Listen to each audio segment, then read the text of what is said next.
Assalamualaikum warahmatullahi wabarakatuh. Kembali lagi di cerita horor. Pada episode kali ini, saya akan membawakan sebuah cerita tentang para penunggu asrama. Diangkat dari tweet yang dituliskan oleh @grisela. Kalian juga bisa membaca tweetnya yang nanti akan ada di link deskripsi. Tanpa berbasa-basi lagi, mari kita langsung saja masuk ke ceritanya. Hai, nama saya Zea, dan hari ini saya akan ke sebuah pengalaman horor yang saya alami di asrama. Awalnya, saya memutuskan untuk pindah ke asrama dikarenakan ibu saya yang ingin menjadikan saya anak yang mandiri. Sebenarnya, saya sempat takut karena jauh dari lingkungan keluarga. Bahkan, saya sempat berdebat dengan beliau.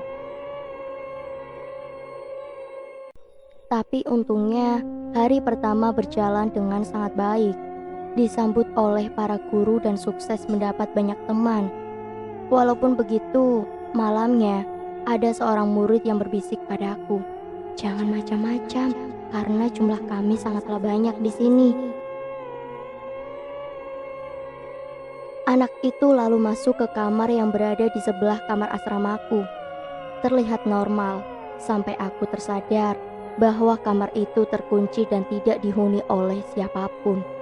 Dalam arti, aku bertemu dengan salah satu penghuni asrama itu. Dan semua kejadian-kejadian aneh pun dimulai. Suara merdu dari kamar sebelah.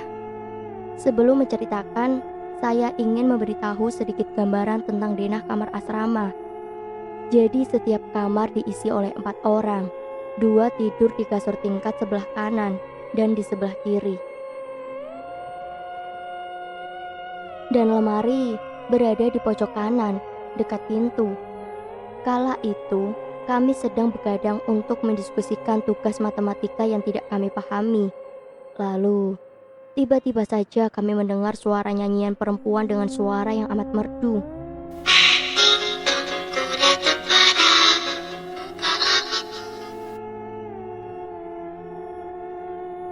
Awalnya kami mengabaikannya karena kami semua mengira lagu itu dinyanyikan oleh Musrifah, penjaga asrama. Sampai kami tersadar bahwa nyanyian itu berasal dari kamar sebelah yang tak berpenghuni. Salah satu teman saya pun akhirnya memberanikan diri untuk mengetuk dinding. "Kak, Assalamualaikum, ada orang?" Ia bertanya.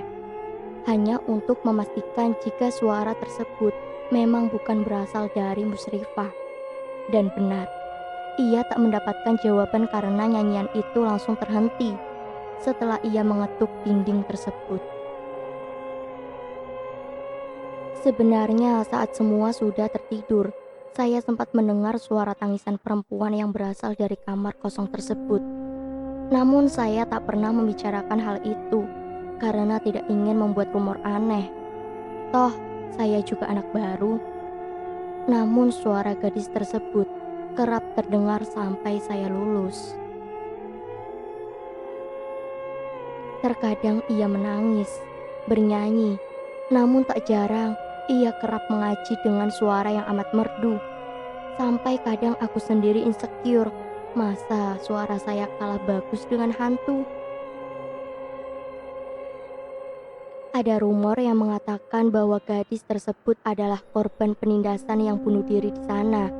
Karena itulah kamar tersebut tidak dihuni. Namun sampai detik ini, tidak ada yang benar-benar tahu alasan mengapa kamar tersebut tak boleh dihuni. Penghuni toilet. Kejadian ini terjadi pada malam hari saat saya menemani teman saya untuk pergi ke toilet. Kala itu saya sedang menunggu teman saya, sebut saja Nelly, yang memintaku untuk pergi menemaninya ke toilet. Namun, aku tidak masuk ke dalam, hanya menunggu di luar. Sampai akhirnya, aku memutuskan untuk masuk setelah mendengar Nelly sempat berbicara beberapa kali. Saat mencoba masuk, Diriku terkejut saat menyadari bahwa pintu toilet tiba-tiba saja terkunci. "Nel, ngomong sama siapa sih?" tanyaku. "Ada ibu-ibu lagi ngajak ngomong sebentar," ia menjawab. Sebenarnya saya memang sempat pergi mengambil air sebelum menemani Nelly untuk pergi ke toilet. Karena itulah, saya pikir ibu itu memang sempat masuk lebih dahulu dari saya. Apalagi saat itu memang ada ibu-ibu tarbiyah yang sedang berkumpul, yang membuat saya tambah yakin kalau Nelly memang sedang berbicara dengan seseorang di dalam. Namun, saya mulai curiga saat keduanya tidak keluar untuk waktu yang cukup lama. Padahal saya sudah menunggu selama hampir 20 menit dan saya sudah tidak mendengar adanya percakapan lagi. Karena pintu masih dalam keadaan terkunci, akhirnya saya pun mendobrak pintu tersebut dan membuka pintu toilet satu persatu. Dan dugaan saya benar, sesuatu yang buruk telah menimpa teman saya. Saya dikejutkan oleh Nelly yang mukanya sudah masuk ke dalam ember, sampai airnya bertumpahan sampai-sampai mukanya sudah membiru. "Ustazah!" Saya berteriak-teriak. Saat itu juga saya langsung berlari memanggil kawan-kawan serta orang-orang yang saya temui untuk membantuku menggotong Nelly yang sudah tak sadarkan diri. Sampai di kamar, Ustazah malah bilang, "Untung kamu gak lihat ke atas. Kalau aja kamu lihat, pasti kamu sudah pingsan lihat ada sosok muka datar gelantungan." Begitulah cerita yang terjadi. Sekarang saya akan menceritakan tentang lonceng misterius. Kejadian kali ini terjadi sekitar jam 11 malam. Kala itu saya dan teman saya, sebut saja Anin, masih terbangun karena kami belum menyelesaikan tugas untuk esok pagi.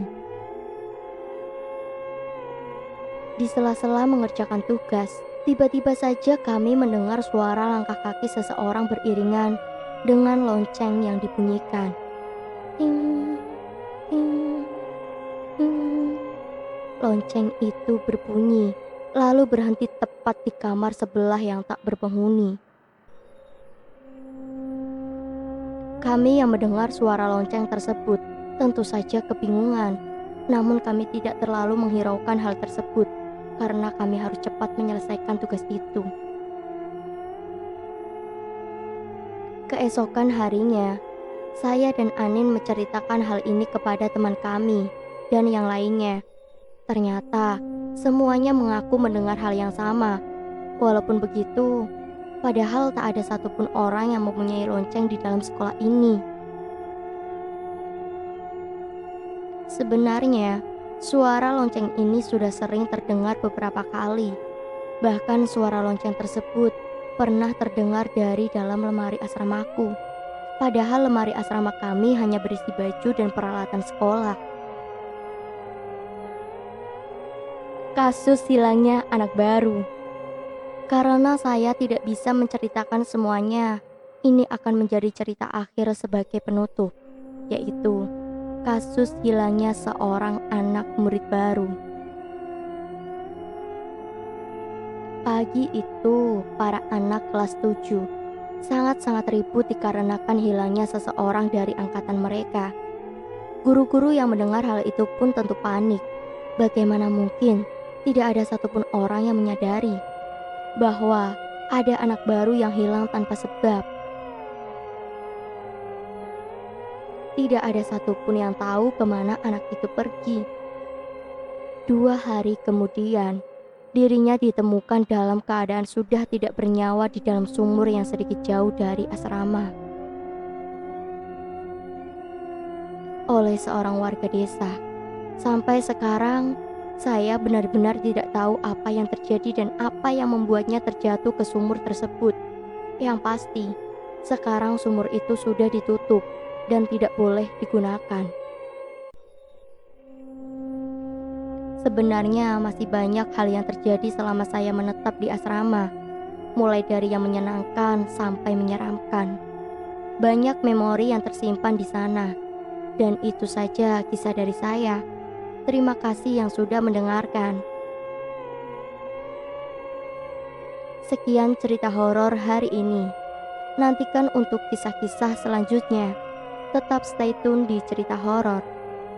Tingkatkan yang baik, hilangkan yang buruk. Wassalamualaikum warahmatullahi wabarakatuh.